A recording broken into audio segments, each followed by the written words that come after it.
Have you ever argued with someone who was completely wrong, but completely sure they were right? They had little knowledge, no real evidence, and no strong argument. Yet they spoke with absolute confidence, and you were left wondering, how can someone know so little and still feel so certain? We often call this the Dunning-Kruger effect. The basic idea is simple. Sometimes people who know the least are the least aware of how little they know.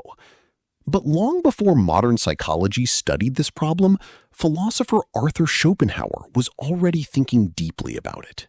Schopenhauer watched people carefully. He saw students, professors, intellectuals, and ordinary people speaking confidently about things they barely understood. He noticed something strange. The people with the least understanding often seem to have the strongest certainty. Schopenhauer's insight can be put very simply. The less you understand, the easier the world can look when you don't see the hidden problems, exceptions, and details. An answer seems obvious, but the more you learn, the more complicated things become, and that often creates doubt. Think about learning something new. At first, you might think, this looks easy. You watch an expert doing it and imagine you could probably do the same. Then you try, and suddenly you discover something important. You had no idea how difficult it really was. That moment of failure can actually be valuable because now you can see the distance between your ability and true expertise. You finally realize there is much more here than I understood. That realization may feel uncomfortable, but it is also the beginning of real learning.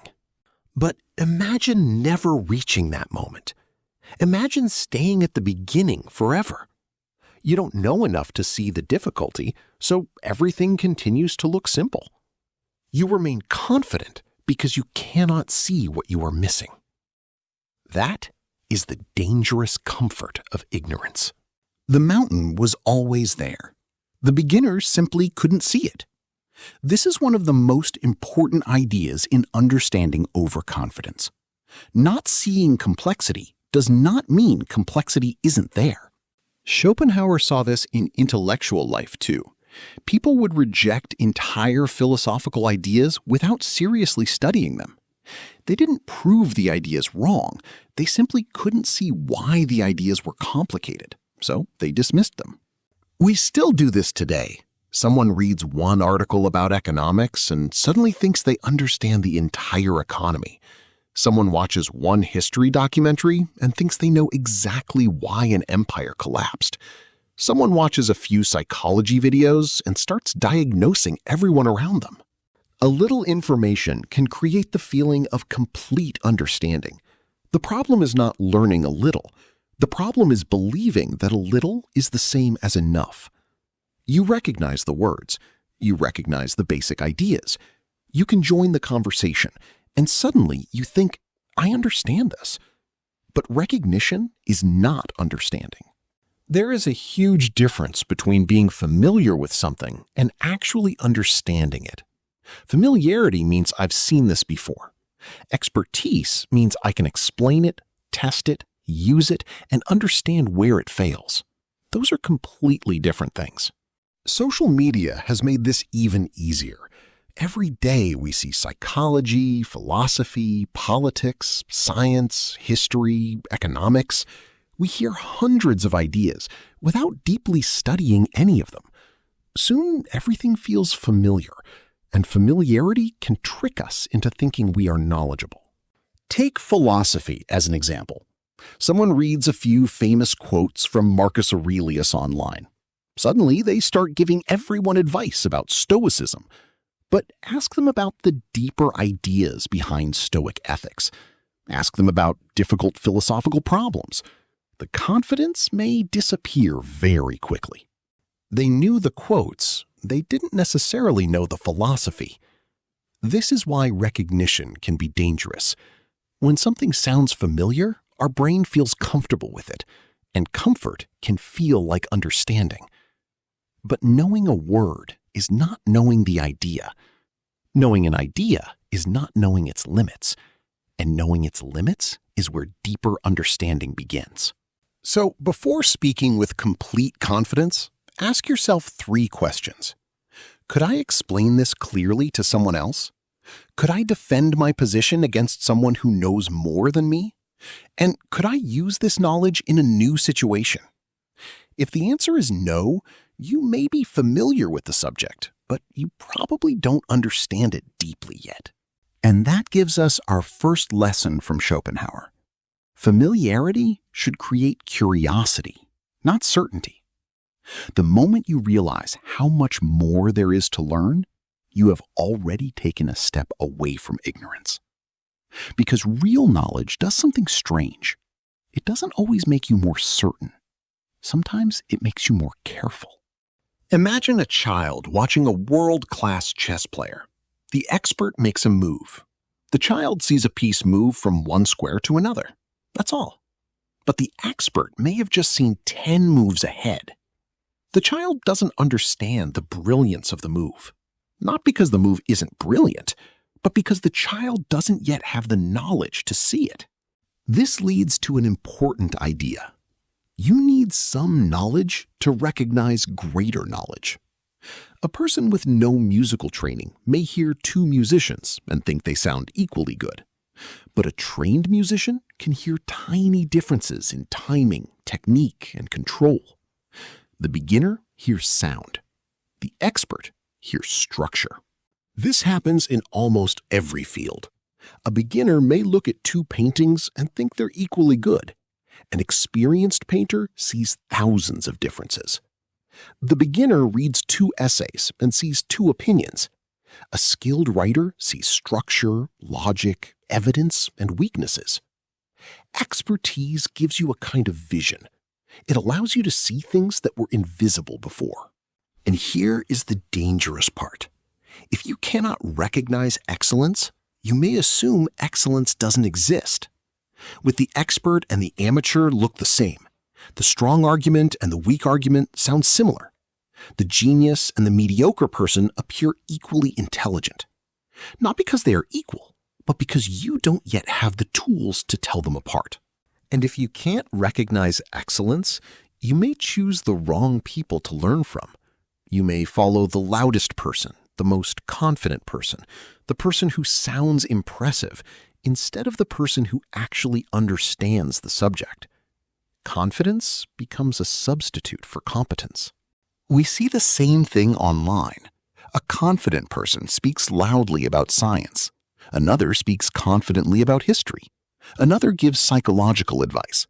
Their audiences may not know enough to judge whether the information is good. So confidence becomes evidence, and that's a serious mistake. Someone can speak beautifully and still be wrong. Someone can hesitate and still be right. Someone can use complicated words and understand almost nothing. And someone can speak simply while understanding a subject extremely deeply. So never confuse confidence with evidence. But there is another kind of false intelligence. Some people don't sound simple. They sound extremely complicated. They use technical words, long sentences, difficult concepts, and because nobody understands what they're saying, they assume it must be intelligent. But complicated language does not automatically mean deep thinking. Imagine someone saying, "Modern society demonstrates complex contradictions within dominant intellectual structures." Not, "Oh, it sounds impressive," but what are they actually saying? Maybe simply, modern society contains contradictions. The extra words may add nothing. This is why complexity can become camouflage. Simple nonsense is easy to recognize. Complicated nonsense can hide for much longer. If people are impressed by difficult language, someone can appear intelligent without actually saying anything useful. Schopenhauer strongly disliked this kind of writing. He believed difficult ideas should not be made difficult simply to appear important. If you truly understand an idea, you should eventually be able to explain its central point clearly.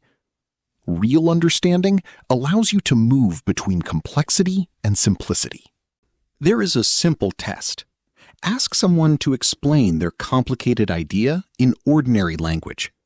If they can explain it clearly, they may truly understand it. But if they simply replace one difficult word with another difficult word, be careful. They may be hiding confusion behind vocabulary. True intelligence does not always make things complicated. Often, it does the opposite. It takes something difficult, understands all of its complexity, and then finds a simple way to explain it without destroying its meaning. That's much harder than simply using difficult words. Now we reach the most frustrating part. What happens when someone is confidently wrong and you try to correct them? You give them evidence. They reject it. You show them another source. They question the source. You explain the logic. They say you're making things too complicated. This creates a strange loop. They are prevented from seeing the problem. Because they don't see the problem, they don't seek better knowledge. Their ignorance remains. And because their ignorance remains, they stay confident. The circle keeps going. Once someone becomes deeply attached to a belief, evidence can feel like an attack. Instead of asking, "Could I be wrong?" they ask, "How can I protect what I already believe?" And now, every disagreement becomes a threat. Every correction becomes an insult. And learning stops. You can give someone information, but you cannot force them to understand it. If their mind is completely closed to correction, every new fact will simply be reinterpreted to protect the old belief. It's like standing outside a locked door.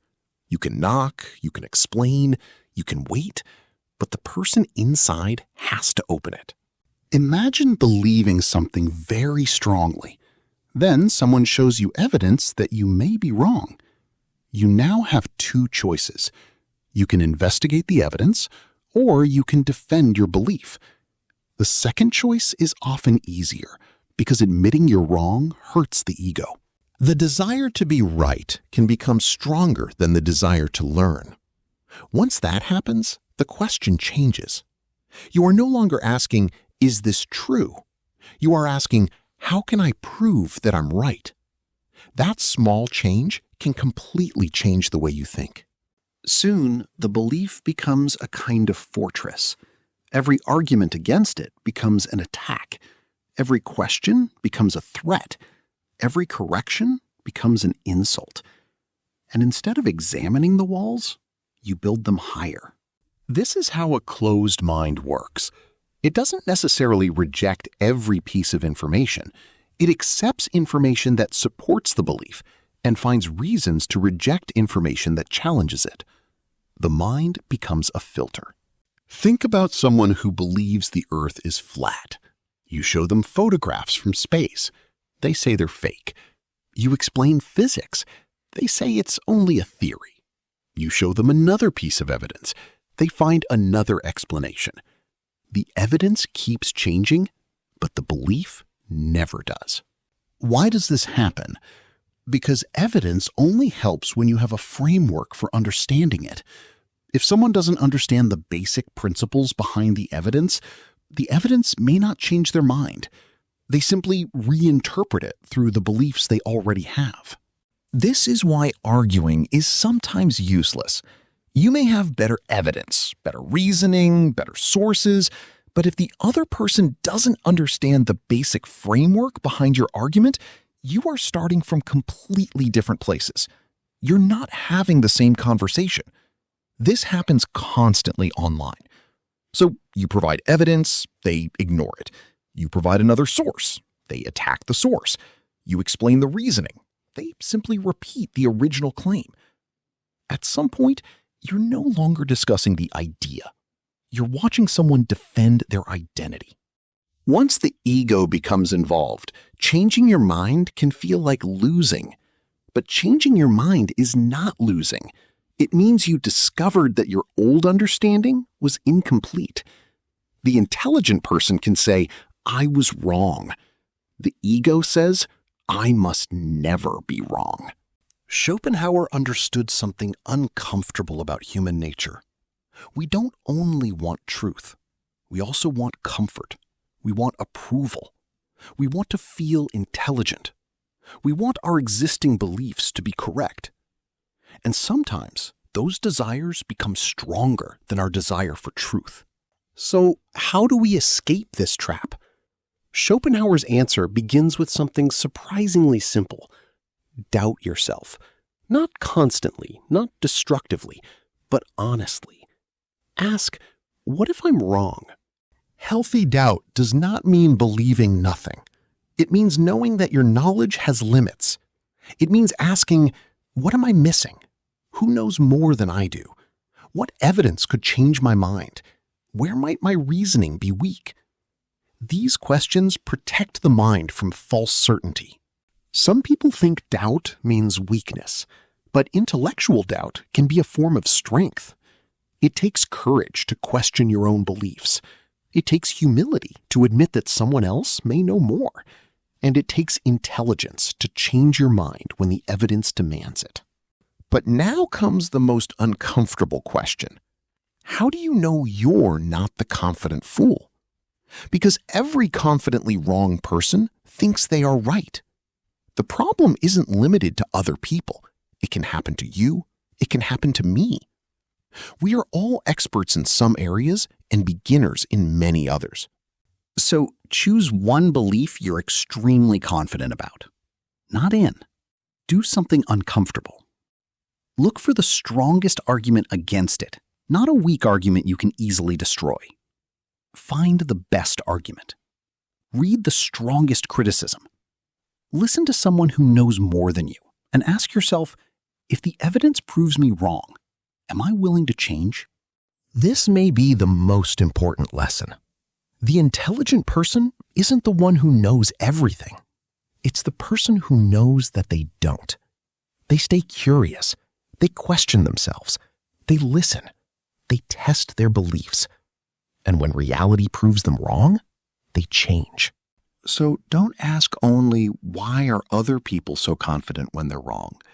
Ask the harder question, where might I be doing the same thing? Because ignorance becomes dangerous when we cannot see it. And self-awareness is the greatest protection against ignorance. It is not knowing more.